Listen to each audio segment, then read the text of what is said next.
Oh, Mr. Solo. Actually, look better with that light on. Hi, YouTube. Don't mind the mess behind me. I'll be right back. Hey, guys.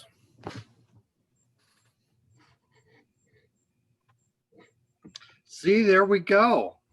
Do you guys want to hear about a come here, dogs? You guys want to hear about a fun mess I've been dealing with? Always. Sure. And of course, it starts with Twitter. So, Starts with Twitter. it always starts with Twitter. This is Mr. Han Solo and Miss Bacon. So I'm Happy on birthday, Twitter Miss the other Bacon. day, and I'm bored. Bacon is always the pesky one that's pushing on me. Solo just wants to lick me because he's the lover. I'm on Twitter and I see somebody like retweet somebody whose Twitter is like some anonymous Cook County State's attorney person. I think I sent this to one of you guys. Well, this went a really weird direction. Okay, so I want to get to it, but that person was whining about how they are overloaded, overworked, can't figure out a way to get on top of the backlog. And I just responded, like I quote tweeted, or I might have responded with like, wow, like just think if there was any way you guys could deal with this backlog, like there were any decisions you could make that might make your own life easier. And I think it's a woman. I don't know. This person, retweets it and tries to mock me with like do tell, which of course, when you're asking for more thoughts, I'm going to give them to you for free. I'm not even going to charge. And it led to this long thing, which ended as these things always do with people who don't know how to like think and talk, which is them like trying to come at me personally. And this courageous Cook County State's attorney person like took these screenshots of my webpage and made some comment about like look like, why am I listening to it in a trust state's private injury lawyer or whatever? And I just respond really quick with, man, this you can't read or something like that, because there's nothing on my webpage about any of that crap. I've never done any of that. I don't even hire a lawyer. I mean, I don't even do my own real estate closings. So somebody else, Wendy Pundit, Mark Drawn on Twitter, like sends me a DM. He's like, hey, you might want to look on your webpage, buddy. And I was like, what's going on? To make a long story short, somebody got my password and my login for my webpage and has been changing it pretty consistently over the last 4 or 5 months to add in links, because links are big in marketing, right? So somebody has been hacking into my webpage and subtly adding and changing things and putting links to these law firms all over the world to try to build up links to make them more visible through Google. And I've been looking at it. I mean, it's been like they logged in probably 15, 20 times and changed a whole bunch of stuff. And now I got to go back and change it all because GoDaddy changed the way they did backup stuff. So for a while, I was like the most preeminent estates and trust attorney in Kane County, and I didn't even know it. I think that you would be a fine trust and estates attorney. It's crazy. Like I originally saw this, and I'm like, here's what I'm going to do. I'm going to call the people who are linked on here, and I'm going to find out what shady ass marketing company they're using, so I can figure this out. I don't know what I'm going to do with it. And then I looked, and they must have added 150 links in there, buried here and there. So, well, it seems to me that they owe you some money for the use of your website. Who though, Pat?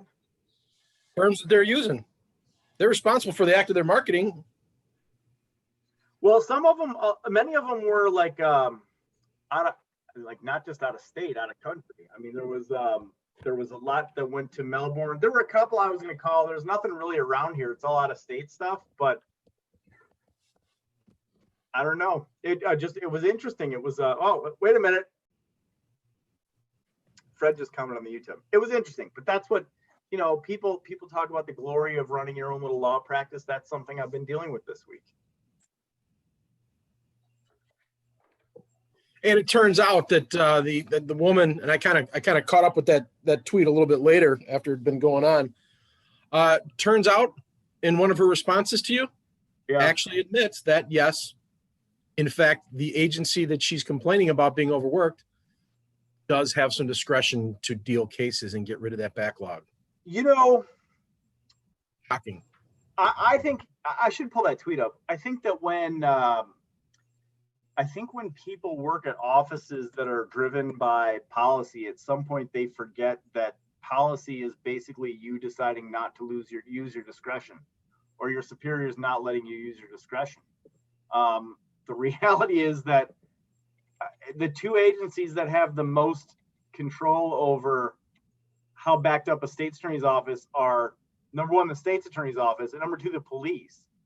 But I think my first response to that person was like, aren't you the ones approving felony charges? And I'm going to bet, I could be wrong, I'm going to bet they have not reduced the number of aggravated retail thefts they've charged, the number of aggravated driving on suspendeds they've charged, just the low level, petty, garbage, nonviolent, nothing crimes that kind of get usually pled down anyways. I'll bet they're still approving those charges, and I'll bet they're still going to prelims and all of them. Well, if they don't have the numbers, Matt, they're not doing their job. A very wise philosopher from the 70s and 80s said, if you choose not to decide, you still haven't made a choice. They're choosing not to do anything about their backlog. It's the interesting thing to me about that is it's kind of like that's state's attorney's office, along with police offices, are offices that typically have not been underfunded. They're typically offices that, you know, can go like, boo, scary, scary. If you don't give us our money, like the criminals are going to run wild. I know nothing in Cook County is like super well funded because, you know, they gotta pay the politicians, but you know, that's like, the response there maybe shouldn't be, hey, we have a backlog, you need to give us more money and more people. The response should be like, oh, wow, man, the taxpayers have had enough of our backlog. The taxpayers have had enough of what we're doing. Maybe we should change the way we're doing it, right? Well, all those felony charges it seems to be keeping things calm in Chicago over the weekends. So they're doing a good job. Yeah. Chicago's been a mess, huh? But they've got the census cowboy, so it's okay. He'll ride in and say, the census cowboy. You haven't seen Lori Lightfoot's census cowboy? No. Oh my God. I don't pay too much attention to what Lori Lightfoot's doing. Lori Lightfoot.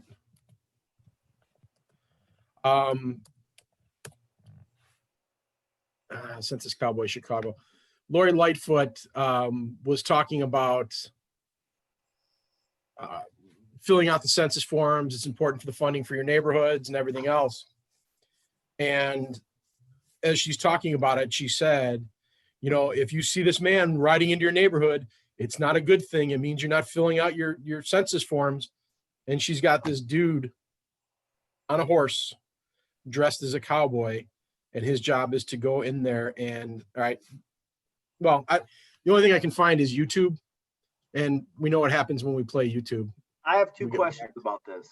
Yeah, YouTube doesn't like us. I have two questions. Number one, this comes from, well,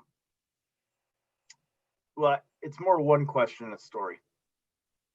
That having somebody harass people to do the census is not something I would want my city dollars to go for. That is a national federal thing, and the national federal government, if they have a problem, should be the ones behind that. And the reason I know that is because 10 years ago I did not fill out the census form, and they had a little like federal census stormtrooper come to my house several times and be really pushy about it, like the third or fourth time he came.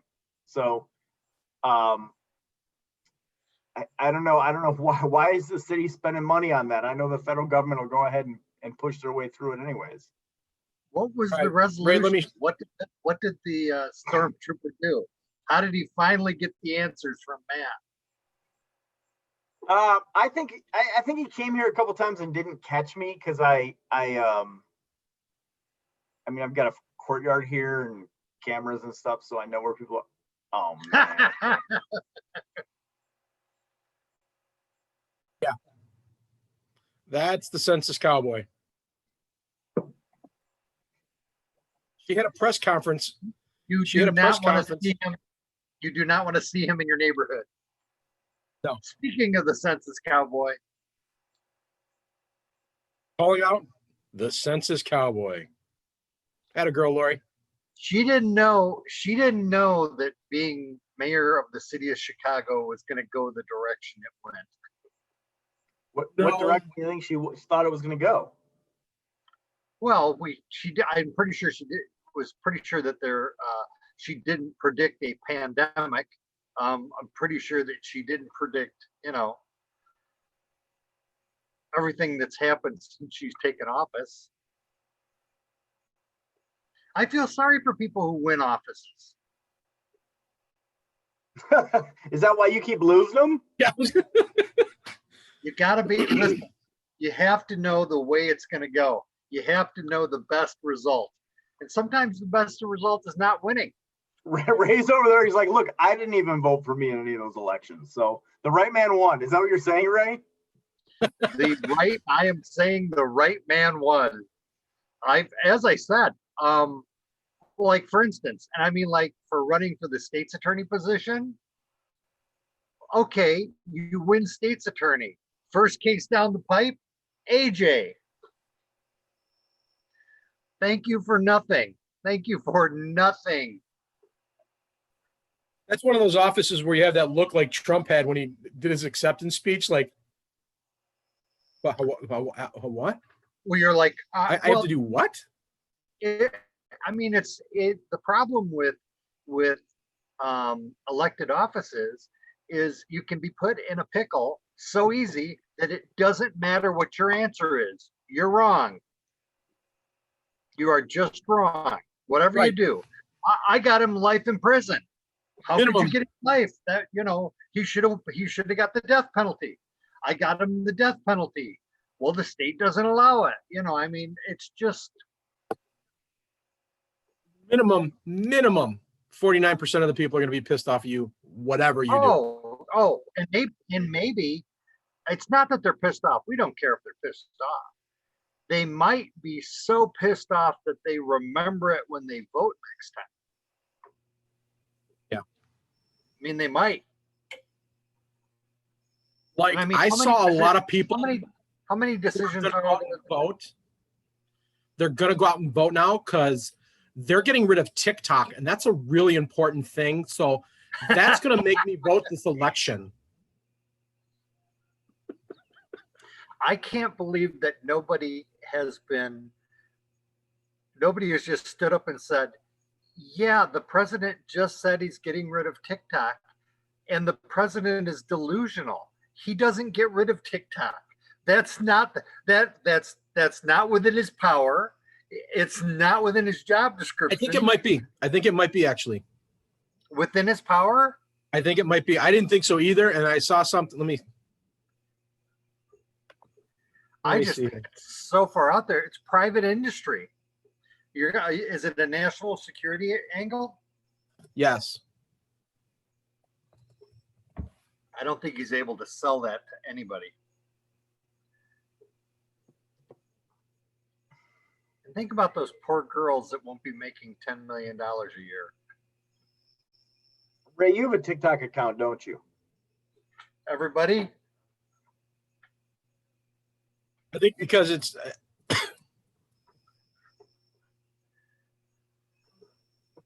I can't find it now.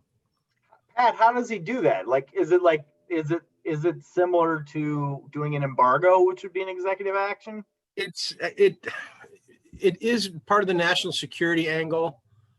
And I think it's similar to war powers. I don't want to say it. Well, I mean, look, I don't know. I'm sure somewhere out there there's rules written down that I should probably be aware of. But I mean, look, couldn't you just slap a tariff on it and kill it that way? I think the problem was the same. One of the same problems that they want to crack down on Zoom is because of the nation of ownership, and they're worried about by the Chinese. Yes. Oh my word! They're stealing our content, Ray. They're probably selling it in China. This is gold right here. This is gold in China. Okay, this is gold. in China. I just They said could say, that. all right.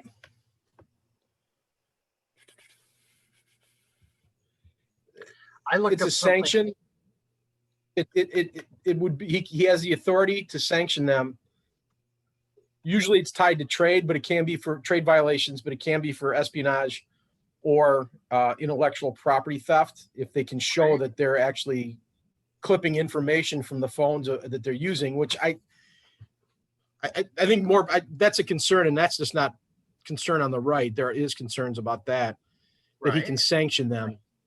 And I think that sanction could just be, you don't get to be used in the American I forget airwaves. I don't want to say airwaves. I forget what announcement Trump made, but he made some announcement, and I was like, he absolutely can't do that.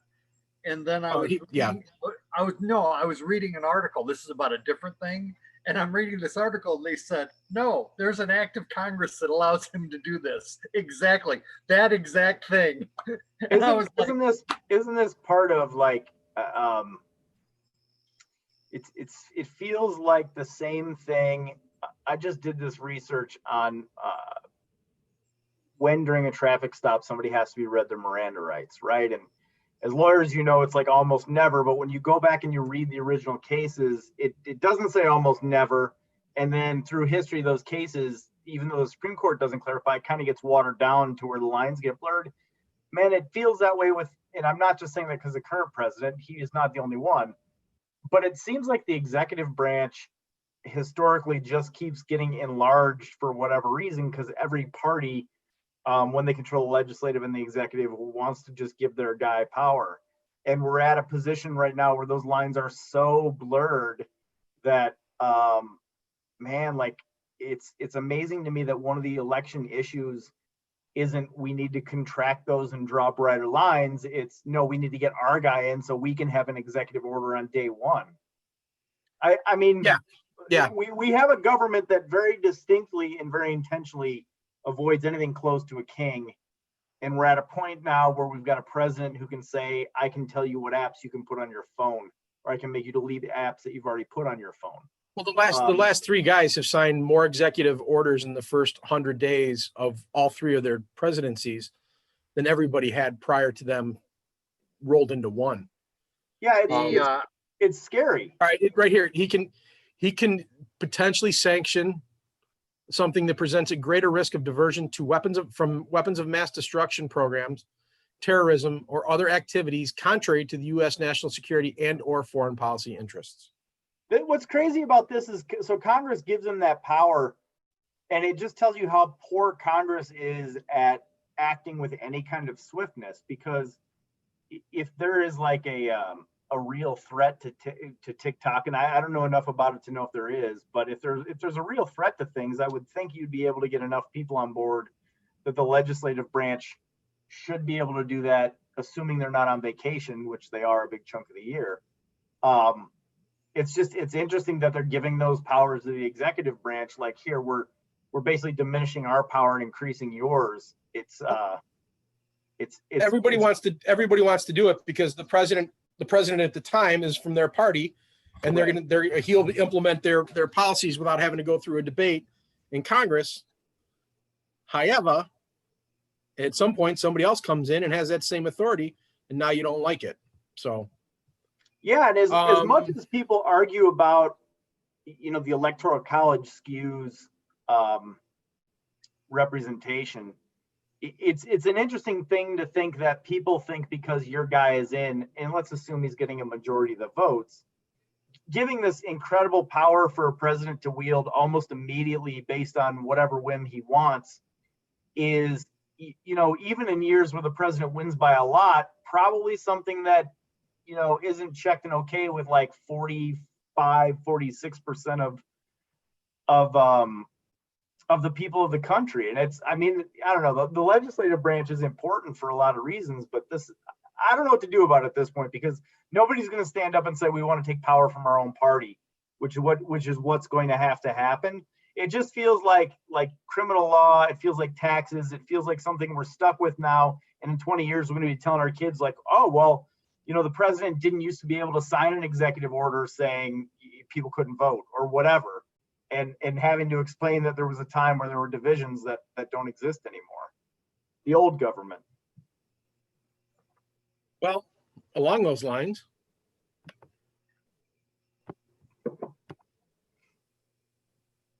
there used to be a giant division between the right and the left as far as the number of authoritarians in either party. And now there's authoritarians in both. They want laws to accomplish their goals, and they want to give the executive power to enforce those laws. This is what I've been wondering out loud. It only goes in one direction. This is what I've been wondering out loud for a while. Like when it comes to these political right. parties, They don't want authoritarian government. Other than which branches of government each one of them wants to make enormous, is there really much difference between these parties at this point? I don't think there is. They both want to raise taxes, they both want to spend money, and they both want to take certain parts of the federal government and make them gigantic. And that last part is, in my opinion, the only place where there's any real difference between them. Well, the hilarious part about right now is that we are spending money like we have never spent money in the government, and the Republicans are running the show. I mean, that's just crazy. And you know what's funny about this, Ray? And we'll get to JB in a second, but you know what's funny about this is the ones who are going to come out of this looking good in 10 years when the bill is due for all the money we spent that we didn't have, and all the people passing it now are gone. The ones who are going to look the best are the ones whose careers were basically ruined because of Trump, and they bowed out early so they didn't have to face re-election. Right. Guys like Sean Duffy, guys like, what's his name with the ears, who was the Speaker of the House, Paul Ryan, right? These guys who bowed out early are not involved in any of this stuff, and they can sit back and go like, well, they didn't do that when I was there. They didn't do that on my watch when they resurfaced in a few years. To me, that's the most amusing part of this. Right. Paul Ryan was one of the youngest guys out there.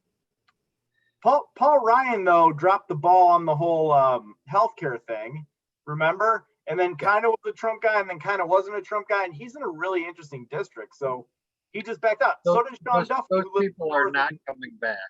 What's that? Those people are not coming back. back. Paul Ryan's coming back. He may not 100%. Come back.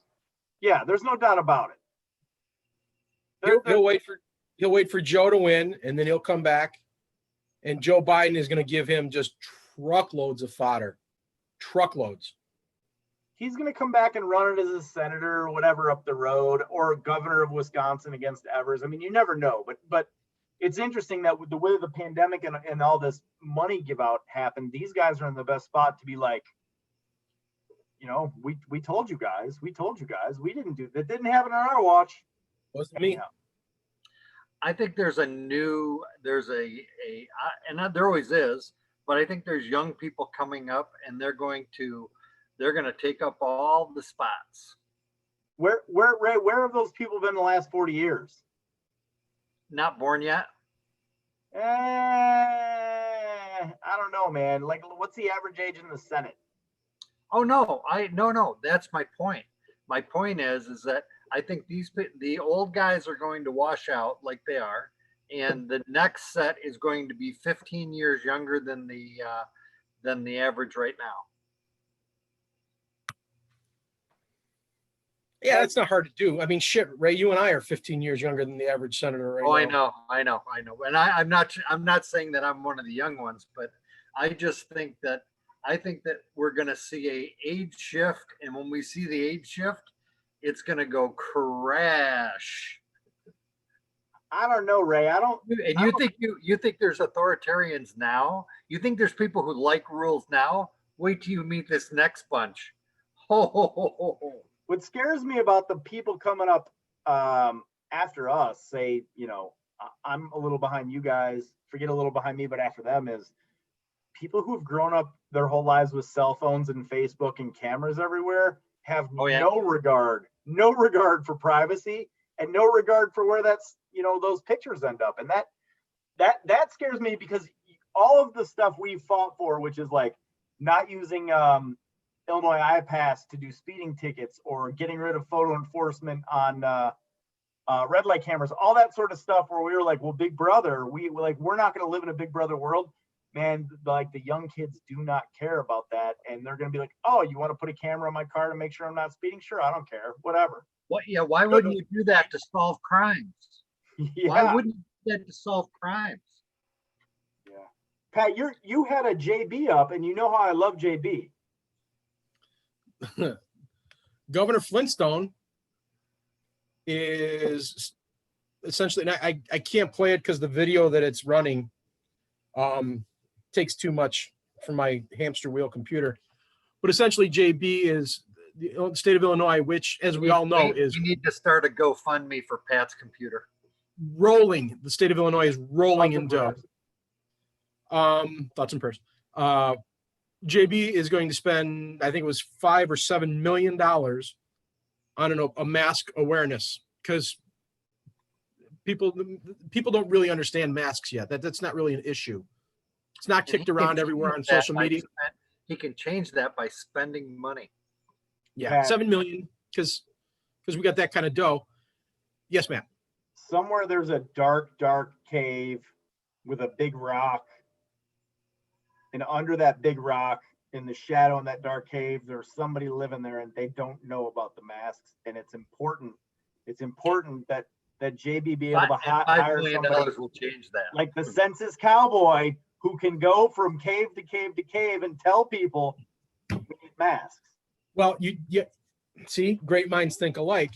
My thought was, why not just have the census cowboy also carry the flag on of wear a mask? Fill out your census on this side of the horse, wear a mask on this side of the horse, split the cost of the census cowboy, which it's Illinois, so I can't imagine that's more than like a $1 or $2 million campaign, because it's a dude on a horse. The horse got to eat. Pat, that horse eats government grown hay. It's probably $1 million just to feed the horse. Well, there you go. I'm sure Pritzker's horses are being fed with government hay. JB, your wife and daughter are performing essential functions by feeding their animals. They can take care of the census cowboy's horse, thereby cutting the cost there. And now he's saying it's worth considering. He's not calling for an all-out fining of it, but not wearing masks where masks are required should be done on a local level. Which begs the question, what guidelines are they going to use to start fining people? Guidelines that were passed by the executive branch, is near as I can tell.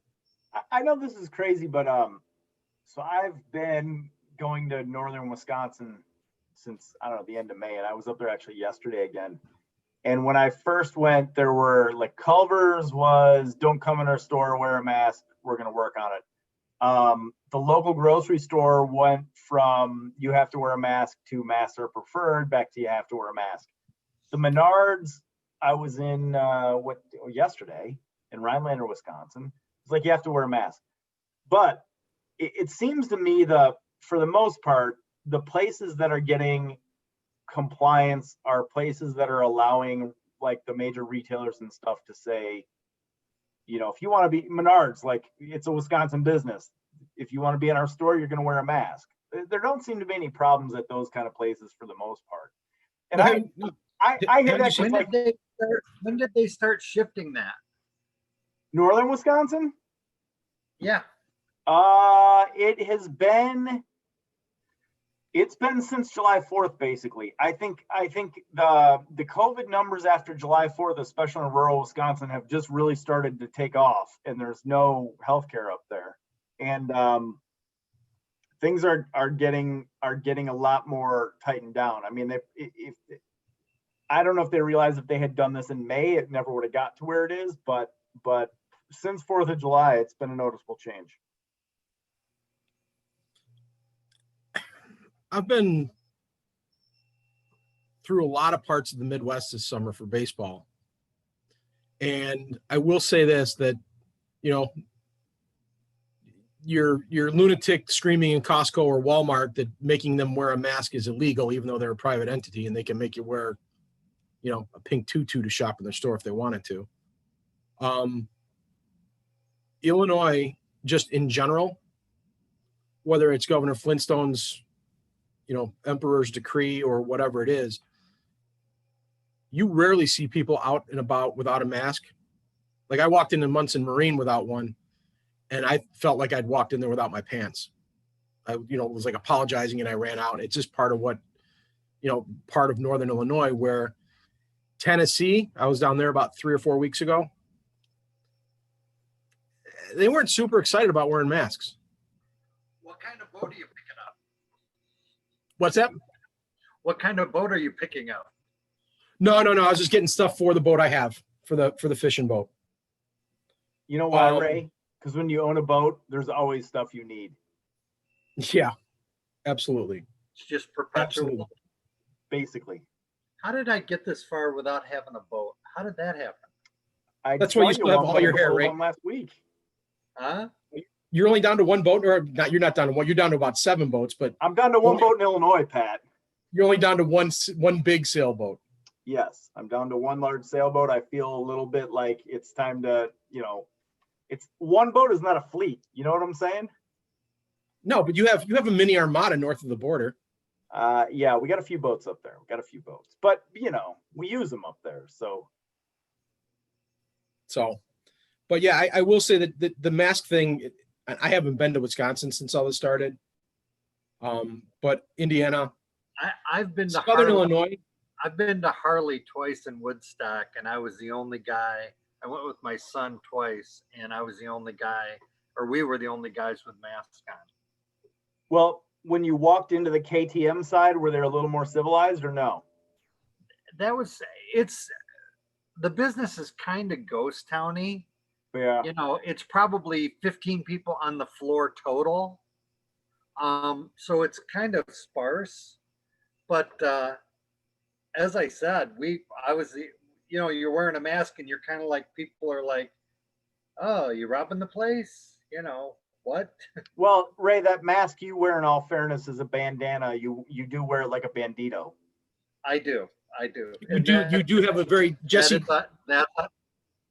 That's on purpose.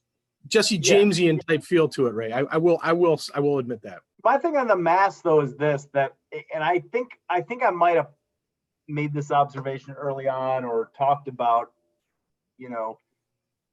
I know I'm not the only one, and there's reason for this. When the government tells me to do something, I want to push back. In fact, we have to push back. It's what we do, and it's important. It's written in the Constitution. When I go to Jewel and Jewel says wear a mask, like, that's the end of the story. I'm not pushing back against Jewel. It's their property. If I want to be on it, I'm going to wear the mask. I have no liberty interest with respect to Jewel. I have no rights with respect to Jewel. I'm a guest. I'm an invitee there. When the government says to wear a mask, it's kind of like, ooh, you can't tell me to do that. I'm wondering if this whole mask thing, look, there's just gonna be some people who aren't gonna do it one way or another. But rather than kind of with these governmental decrees off the bat, if it was approached more like an educational Smokey the Bear kind of campaign, would there have been less drama? Well, that's JB. That's your $5 to $7 million campaign right there. Yeah, I was thinking that, which reminds me, I want to show you guys something. Because we've talked about I don't think $5 to $7 million is that much. I think the budget for McHenry County for the year is $250 million. No, I get that, but is mask awareness really something that we need to raise right now? No, of course not. It's that's the same idea as the cowboy, the census cowboy. Right. So, do you guys know where Merrill, Wisconsin is? No.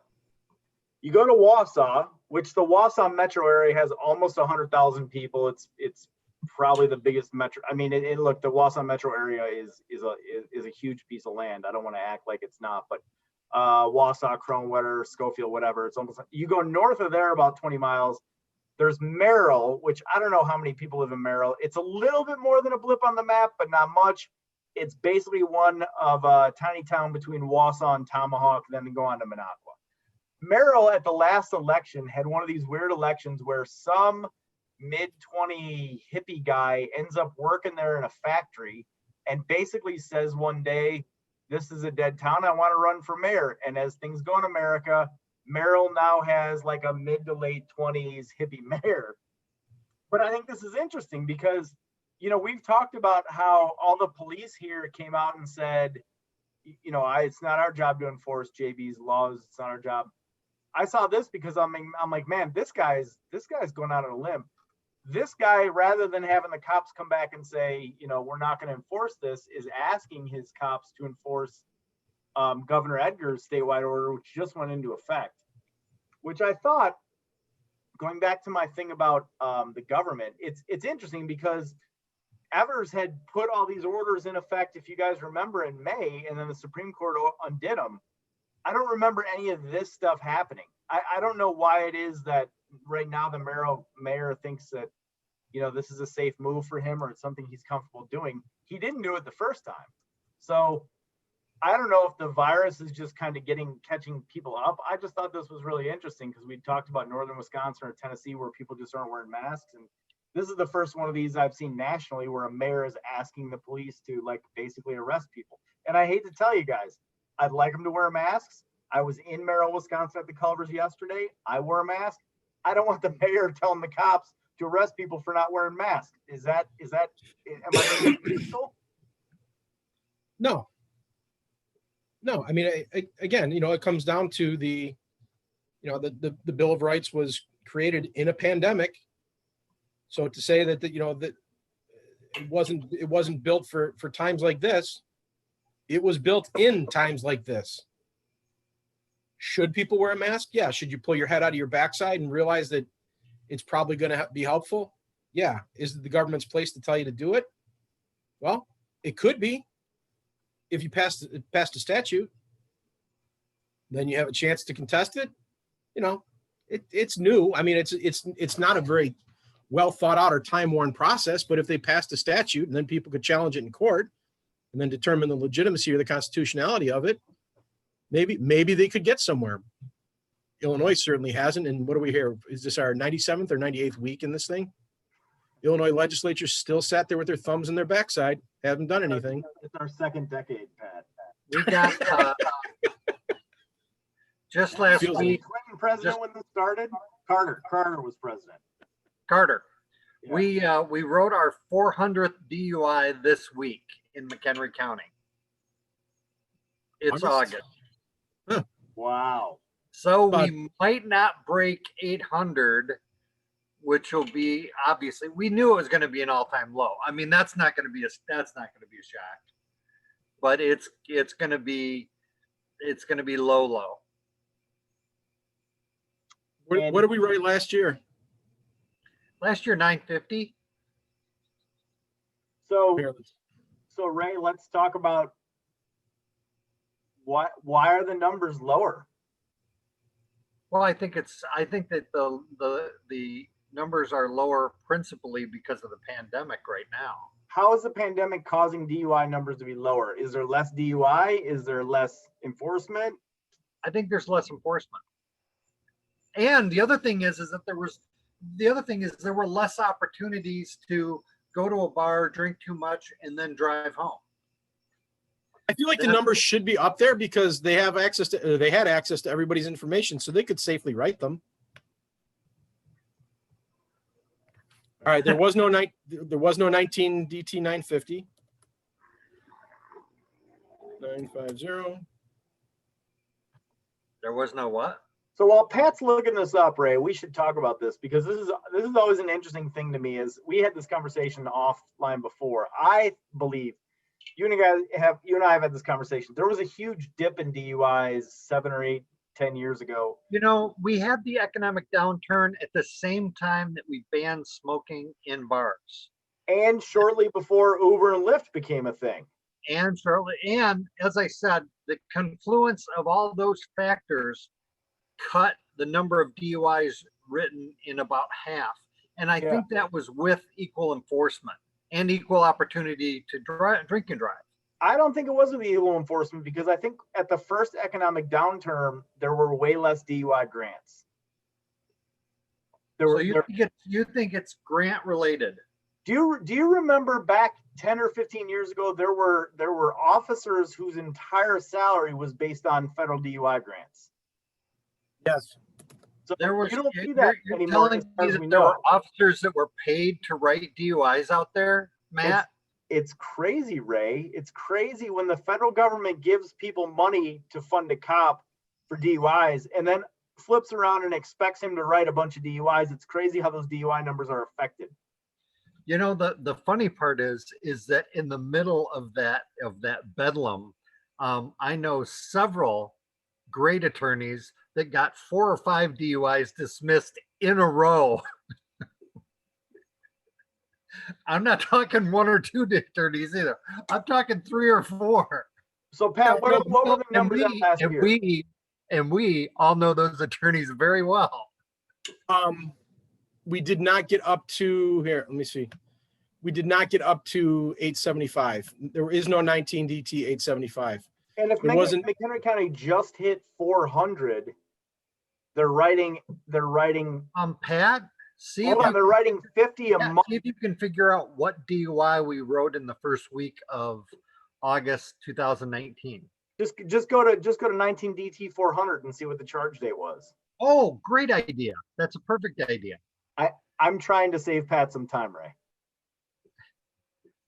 I'm happy to see Pat work. But 7-1. Huh? Yeah. So we're about a month behind. Oh no. You know what? That's 19. Never mind. Hold on. Yeah, 19 DT 400 was 7-1. 19 DT was 400. So I mean, it's actually pretty amazing that considering the bars and drinking establishments, it's so high. Yeah, it's 400 at this point is not bad. I think if last year was indicative of where it should be. Well, you know what? I guess comparatively for what they have to work with, they're writing more. 50. No, they're not writing more because 400 was just written this week and 400 was written in July last time. No, I understand that, but they're writing more with what they have to work with. No bars being open. Oh, yeah. Okay, I see what you're saying. Yeah. Okay. What's crazy about that number is like I would say if we were going to guess, we probably would have guessed way earlier than 7-1. Right? I would have said end of middle or end of May. Yeah, exactly. Early June. But what's crazy is like, why is it that you think now drinking establishments were closed for 3 months here, casinos were closed, restaurants were closed. There was no sporting events, concerts, anything where people would gather, get.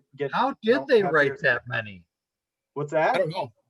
How did they write that many? Dude, that's what I was going to ask, Ray. Like, how do we get to where we are given basically everybody was in their houses for 3 months? Wow. I do have a lot of videotapes where you're coming from. I'm coming from a buddy's house. Buddy's house has now replaced a bar. God damn, White Sox are losing. Son of a biscuit. I'm coming from my buddy's house, coming from my girlfriend's house, a lot of friends' house activity. Have you noticed an increase in order protection defenses? Yes. Yeah.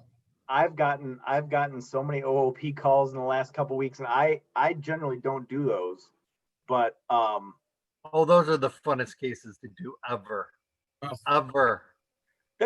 Look, man, if you're the respondent in an OOP and they've already issued an emergency, like the deck is stacked against you. It's such a ridiculous area of law that just needs to be completely overhauled.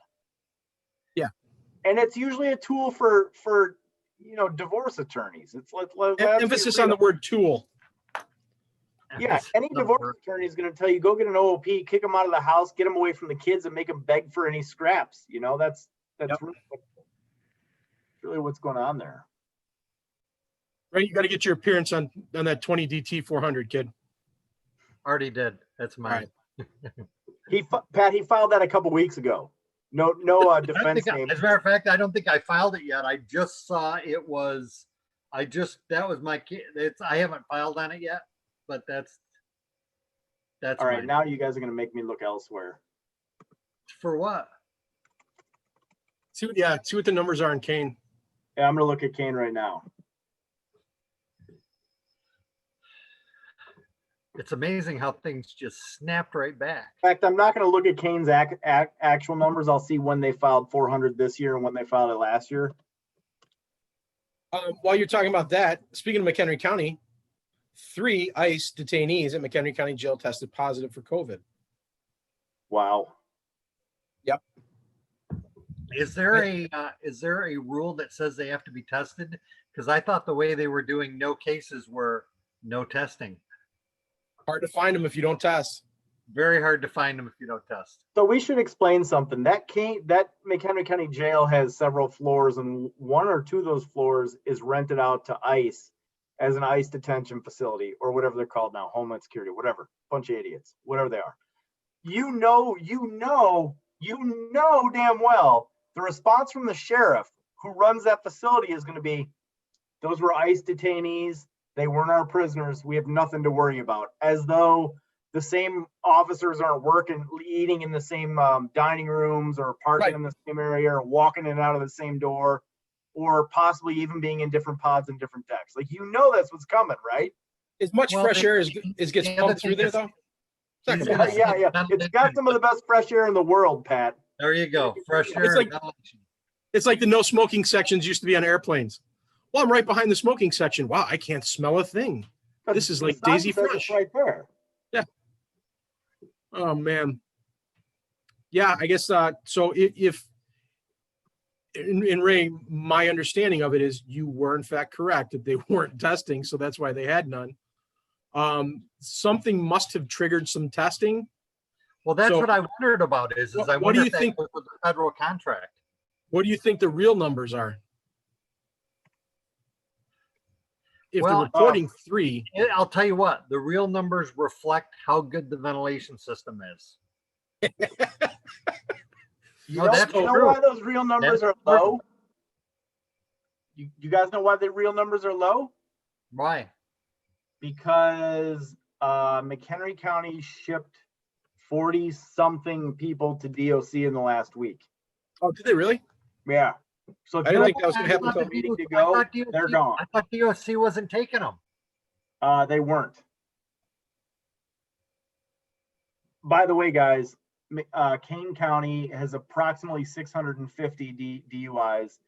650 was filed the July 29th in Kane.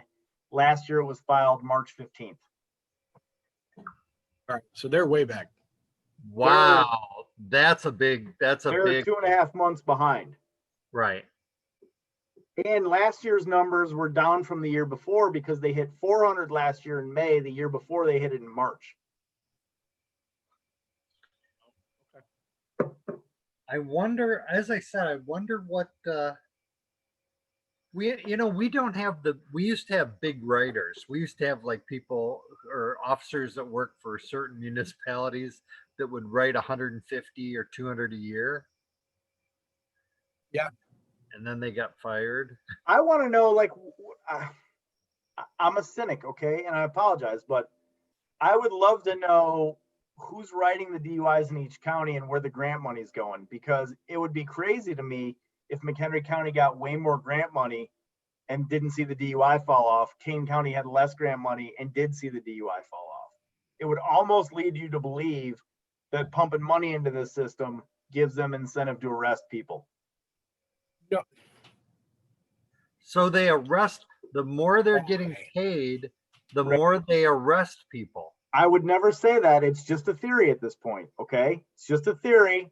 I'm not going to point fingers at anybody. I'm not going to pretend that's how the world works. It's a question I'm asking.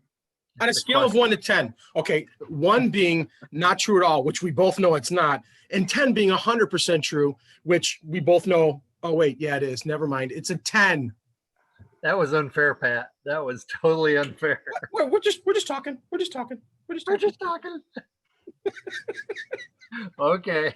And for those of you out there, we are cracking wise on one of these, somebody who writes a particularly high number of DUIs in our county. And applies for the DUI grants. And yes. Matt, you said that there was other things that you were going to bring into the discussion today. I did? Yes, when I walked past you in the hallway and I said, "It's your turn to bring the stuff." And you said, "I got this." Or right, no, you I want one of those chairs. I imagine that you did. On a completely separate note, Ray, I want those chairs for behind my desk. I want to see if there's some way. These are my wife's deck chairs. I'm out on the deck. Yes, I saw that. And that you look ridiculously comfortable. Oh, they're kind of swingy sort of thing. It's very fun. There's places to rest your feet, and it's just very nice. All right, I need one of those. I have a couple things, Ray, but this was one of the ones I had texted you and Pat earlier, which I thought was going back to jails and COVID. So in Idaho, there were jail deputies who tested positive for COVID-19 and were allowed to come to the jail because they're asymptomatic. I think it's one thing we've learned that you can't spread it unless you have symptoms, right? That's been hammered pretty well, right? Oh wait, no, that's not true either. Do you think the official response was like, "Oh, just wear a mask, you're going to be fine"? Yeah, I'm sure they're wearing like N95s. What should have been, okay, you don't like the government giving edicts. What should have been the response to get the best result? What should the government have done in March? Well, like I said, Ray, I mean, I don't know. First of all, the government response probably shouldn't have started in March. It should have started earlier, right? Like all this money that we ended up having to scramble to overpay for PPE and masks because the federal government wouldn't do it, and we banned it with other states, talking specifically about Illinois.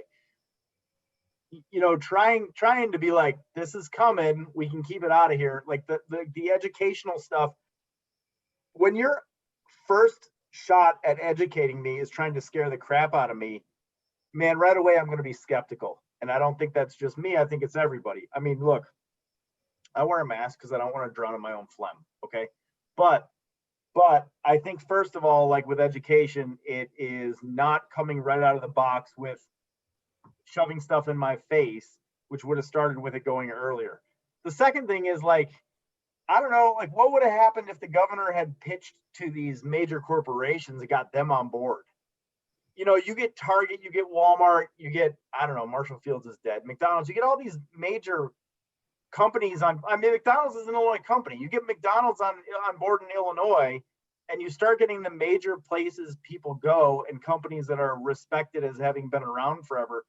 Don't you sort of feel like the rest of it was going to fall into place anyways? I mean, if McDonald's goes to masks, is the Burger King across the street going to be no mask and risk its own employees just because they want the angry no mask crowd? I mean, the reality is that almost all those companies are pretty risk averse when it comes to lawsuits. And if they see other corporations taking a safe way, their legal department's going to be like, dude, it costs nothing to tell people to wear a mask, have them wear a mask, right? You may have heard. Go ahead, Ray.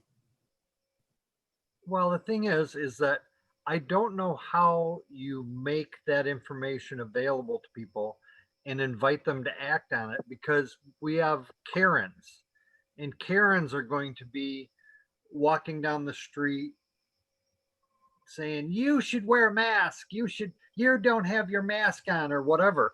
And that's going to make people aggressive toward Karen. And then it's going to cause its own little, I don't know that there's an answer, and I'm not saying that your answer is not good, but the thing is that I'm trying to picture a way, if we could time travel, how we would address the situation. Do we say, listen, there's going to be a health crisis. Do your best to protect yourself. You're not really super at risk, but some people are going to die during this thing. Is that the message? I don't think that's so. I have a friend who's an architect at McDonald's, and I went on a motorcycle trip with him in May, and I've had a lot of conversations with him just generally about the effort McDonald's has put into not just dealing with this, but trying to make long-term changes so they can be, places that aren't going to be spreading COVID forever. I mean, they've learned a lot from it. So you're never going to get Karen to do something Karen doesn't want to do, because Karen thrives on doing what nobody tells Karen what to do. my point is, you asked me how to get people. I don't know that we'd be worse off if your initial pitch was to these other places, and now you're JB Pritzker going, look, look, you want to eat in your backyard with your family and not wear a mask. Me, the government is not telling you that, but everywhere you go out there has already agreed that you're going to have to wear a mask. And I don't know that we'd be worse off if that was the approach. Quite frankly, in the long run, you probably wouldn't have had cops coming out saying we're not going to enforce this guy's order. So Well, it sounds to me like you're not going to shut down restaurants. well, so I mean, here's the thing. Here's the interesting thing about restaurants, right? If you had convinced, and it's hard to convince this to anybody, I think, because you're doing it in a vacuum. We've never been through this. If you had convinced the restaurants to act in January when this first came to Chicago, and you'd convinced the restaurants that this was going to get bad, and maybe you couldn't have, but you might have been able to come up with a plan that kept them open or allowed them to transition into COVID plans instead of just shutting down, right? I mean, a lot of restaurants are looking back going, man, if we had prepared better for this and we didn't have to just basically get shut down and be shut a month or a month and a half before we figured out a way to do it, we probably wouldn't be doing as bad as we are. Probably wouldn't need to take all that personal payroll protection money. No, I don't know that you could have done it, but that's the way I would have tried it. Maybe I'm stubborn. Maybe I have a complete lack of imagination. Maybe. I said it when we started this. I don't have a problem with the substance of the order. I don't have a problem if we were required to wear masks. What I had a problem with in March when we started this, and I have a problem with now, is how hard would it be to draft a statute? It's already in the Public Health Act, right? You could have declared a quarantine and you could have put conditions on the quarantine, and you could have used existing statutes to enforce masks and everything that they're trying to do through an executive order. So the emperor's not standing up there, not wearing his new clothes. You could have passed a statute that, how hard would that be to draft a statute that would have passed constitutional muster to say, in the interest of public health and safety, right in the preamble, and you're just about done, to say whatever you wanted it to say, whatever you've been passing with these BS executive orders, to say, if you're out and about, you have to wear a mask. If you're in a public place, you have to wear a mask. If you're going to be within 6 feet of somebody who's not a family member that you're residing with, you have to wear a mask. Then you're not going to have cops saying, I'm not going to enforce it because it's an Illinois compiled statute, or it's coming from a statute that already exists. It's interesting, or one of the things that I thought was the most interesting about going through the middle of the pandemic was when you went to the statutes, there was just giant gaps. That the answer was, it doesn't say, we don't know. And I don't think anybody's going to have to pay for that politically. I just think that it wasn't there. I mean, the governor didn't have in a statute, didn't have the backup power to make those kind of declarations. Now, he made them anyway, but the thing is that you always imagine that law is put together better than that, and when it really is not. Well, he in the public health code, he could have declared a quarantine, would have had to been approved prior by a reviewing court, and then the Department of Public Health could have promulgated rules under that declaration to accomplish what they wanted to accomplish. Or if that's beyond their tiny pea brains to do, which it appears it was, they could have specifically passed a statute about wearing face coverings. They could have had the substance of his orders. Part of what was going on, and I'm 100% guilty of this, which is that we've never been through this before. We've watched other parts of the country go through it before. So it was a certain ignorance or arrogance that doesn't just happen here. That happens in Korea, it happens in China, it happens in Thailand. Looking back on it, I don't know that every individual American had to be convinced that this was going to be real here. But it doesn't feel like, to Ray's point about the statutes just having holes in them, on the one hand, it's easy to say, well, we've never been through this. Nobody looked at it with a critical eye. course, the response to that is how many criminal defense attorneys were involved in reviewing those statutes? Probably not very many, if any. But on the flip side, like South Korea, who's an ally, Japan, who's an ally, there's a lot of places that did go through this, and it's not like we couldn't have relied on the international community a little bit more to make sure our statutes were where they need to be, or look at how they deal with this stuff. So, but not China. Not China. We're not China. Maybe Taiwan, old Taiwan, old Taiwan, not new Taiwan. Not China. But to me, like that's the big takeaway from this is how little we relied on all of these sort of non-internal resources that had already dealt with this and are dealing with it better to deal with our laws differently and just kind of deal with the response. I mean, I know we can't operate like other countries do because we do have a Bill of Rights, which is fine. I'm not saying we should, but to your point, Ray, about the laws, just like the law and this whole thing being like Swiss cheese, like the thing I think about is JB reappointing himself to the power, right? I mean, he says, "Oh, I have an emergency power." Well, it's up in 30 days. There's a 30-day emergency power. Yeah, I would do it. I'm gonna keep doing this till somebody tells me I can't. And like Pat, you joke like we're on day 900. He's still operating under those powers, right? I mean, when does it end? We asked that originally. When does it end? Does it ever end? Is anybody? He's on his 30th 30-day emergency power. And how lazy is our damn General Assembly? Like, come on, guys. At some point, whatever. Yeah, I just there's so many ways it could have been done, and it's not like, yes, we haven't been through this before, but it's not like three knuckleheads like us didn't figure that out about 30 seconds into these YouTube things. This is how you do it. Do it. We're not in the General Assembly. We should be, but we're not. All of the facets of government. No, we should not be in the General Assembly. What's amusing about all this is in all of the facets of government, we're not part of the government. We're intentionally outside the government, even the public defender's office is, but we are mentioned in the Constitution and the various bills of rights that people's perspective of us is that we lie and we cheat and we cut corners. And the reality is we are the only people that are trying to make sure everybody else is not lying and cheating and cutting corners. And one of the ways they get rid of us and are being annoying is just not inviting us to any of these conversations. And here you have a mess. I feel like it's not my fault. That's how I feel about it. So Matt has entirely absolved himself. If you're watching us, make sure and click the little bell on the bottom. If you click the little bell, when we kick this show off, you'll get a notification, just like Matt does every day when he goes, "Hi, YouTubes." Click the bell.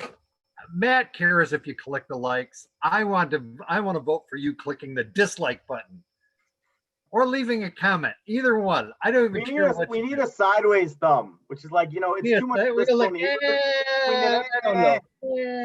We need a meh thumb. Anyway, we've reached our time. Guys, lift up your hand, or your left hand or right hand, and say good night, everyone. And thanks for joining us, everybody. Have a good night. Adios. Thoughts and prayers. Bye-bye.